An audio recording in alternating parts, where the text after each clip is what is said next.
अगर सिर्फ एक 366 मीटर का गैप हजारों लोगों का रोज का सरदर्द बन जाए, मात्र कुछ ही दिनों का काम 15 महीनों में भी पूरा ना हो, तो आप उसे क्या बोलोगे? टीएमसी सरकार के दौर में वेस्ट बंगाल में इसे गवर्नेंस कहते थे। कोलकाता के चिंगड़ीहाटा में मेट्रो की ऑरेंज लाइन पर एक वायाडक्ट बनना था, जिसका एक छोटा सा हिस्सा बीजेपी की सत्ता में आते ही मात्र 60 घंटे में पूरा कर दिया गया। अब जरा सोचिए, जिस काम को इंजीनियर्स, मशीनरी और फंडिंग की कमी नहीं रोक रही थी, जिस प्रोजेक्ट का डाइवर्जन रोड पहले से तैयार था, जिसे एग्जीक्यूट करने के लिए आरवीएनएल पूरी तरह रेडी थी, वही प्रोजेक्ट आखिर इतने लंबे समय तक रुका क्यों रहा? वजह थी पॉलिटिक्स, परमिशन और पैरालिसिस। दोस्तों, ये पूरा मामला कोलकाता के ईएम बाईपास के सबसे बिजी जंक्शन में से एक चिंगड़ीहाटा क्रॉसिंग का है। यही वो क्रिटिकल पॉइंट था जहां ऑरेंज लाइन मेट्रो को न्यू गरिया से सेक्टर 5 और आगे एयरपोर्ट तक कनेक्ट करना था। यानी ये लाइन लाखों कम्यूटर्स, आईटी एम्प्लॉइज और स्टूडेंट्स के लिए थी, लेकिन एक छोटे से 366 मीटर के गैप ने पूरे प्रोजेक्ट को हॉस्टेज बना दिया। सबसे शॉकिंग बात यह थी कि ये कोई इंजीनियरिंग चैलेंज नहीं था, कोई टनल नहीं बननी थी, न लैंड एक्विजिशन का बड़ा क्राइसिस था, सिर्फ टेम्पररी ट्रैफिक डायवर्जन की परमिशन देनी थी ताकि वायाडक्ट लॉन्चिंग का काम शुरू हो सके। रेलवे मिनिस्ट्री ने प्रपोजल भेजा, मीटिंग्स हुई, रिमाइंडर्स गए, डायवर्जन रोड भी पुलिस रिक्वायरमेंट्स के हिसाब से तैयार कर दिया गया, लेकिन फिर भी कोलकाता पुलिस और टीएनसी सरकार ने क्लियरेंस देने में 12 से 15 महीने लगा दिए। इस डिले का असर सिर्फ कंस्ट्रक्शन साइट तक सीमित नहीं था। हर दिन ईएम बाईपास पर मैसिव ट्रैफिक कंजेशन होता रहा, सेक्टर 5 की कनेक्टिविटी प्रभावित होती रही, कम्यूटर्स घंटों तक जाम में फंसे रहे और जनता का पैसा निष्क्रिय मशीनरी और प्रोजेक्ट ओवररन्स में जलता रहा। मतलब जनता पीड़ित थी और ममता सरकार परमिशन की पॉलिटिक्स खेल रही थी। इस इशू को पार्लियामेंट में लगातार उठाया समीक भट्टाचार्य ने। उन्होंने रिपीटेडली रेलवे मिनिस्ट्री से पूछा कि आखिर चिंगड़ीहाटा का काम रुका क्यों हुआ है।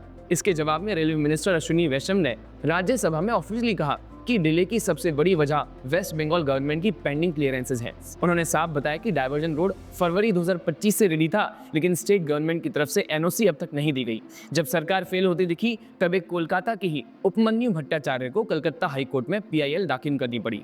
उन्होंने डिमांड रखी कि स्टॉल्ड वर्क तुरंत रिज्यूम किया जाए।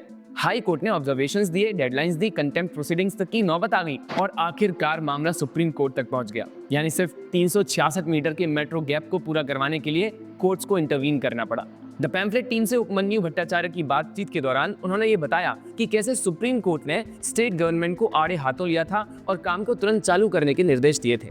तब सुप्रीम कोर्ट में उनका बहुत ही वीक आर्गुमेंट था और सुप्रीम कोर्ट के चीफ जस्टिस ने जी एक जयमाल्लो बागची और जो अभी चीफ जस्टिस है, ठीक है, तो उन्होंने दोनों ने बहुत ही they came down very heavily on the state government. Okay, उन्होंने बहुत ही मतलब स्टेट गवर्नमेंट को एकदम एक्सपोज कर दिया इस चीज में कि आप पेटी पॉलिटिकल रीजनिंग की वजह से आप एक डेवलपमेंट के प्रोजेक्ट को नहीं रोक सकते, ये अनकॉन्स्टिट्यूशनल है। ओके, ठीक है। उससे क्या हुआ ना कि ये जो हाई कोर्ट और सुप्रीम कोर्ट में केस चला, तो इससे क्या हुआ कि मतलब लोगों में इस चीज का अवेयरनेस काफी बढ़ा। हालांकि टीएनसी जब तक सत्ता में रही, काम रुका ही रहा और लोगों की परेशानी बिल्कुल कम नहीं हुई।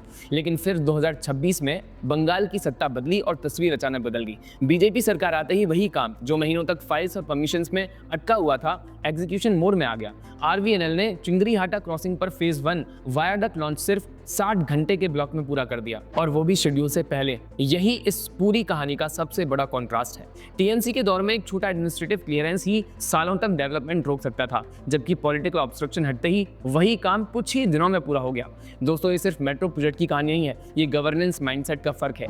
जहां एक तरफ इंफ्रास्ट्रक्चर को पॉलिटिकल ऑप्टिक्स के हिसाब से रोका गया, वहीं दूसरी तरफ उसे पब्लिक यूटिलिटी मानकर तेजी से डिलीवर किया गया। चिंगड़ीहाटा का ये 366 मीटर का गैप आज सिर्फ एक वायाडक्ट नहीं है, ये उस दौर का सिंबल है जहां बंगाल में डेवलपमेंट को ब्यूरोक्रेसी और पॉलिटिक्स के बीच फंसा दिया गया था। और अब यही प्रोजेक्ट इस बात का एग्जाम्पल बन चुका है कि जब गवर्नेंस डिलीवरी फोकस्ड हो तो सालों का पेंडिंग काम भी कुछ घंटों में ही आगे बढ़ जाता है। दोस्तों, अब आपके इसमें क्या विचार है, हमें कमेंट्स में जरूर बताइएगा। वीडियो पसंद आए तो लाइक, शेयर और सब्सक्राइब जरूर करिएगा।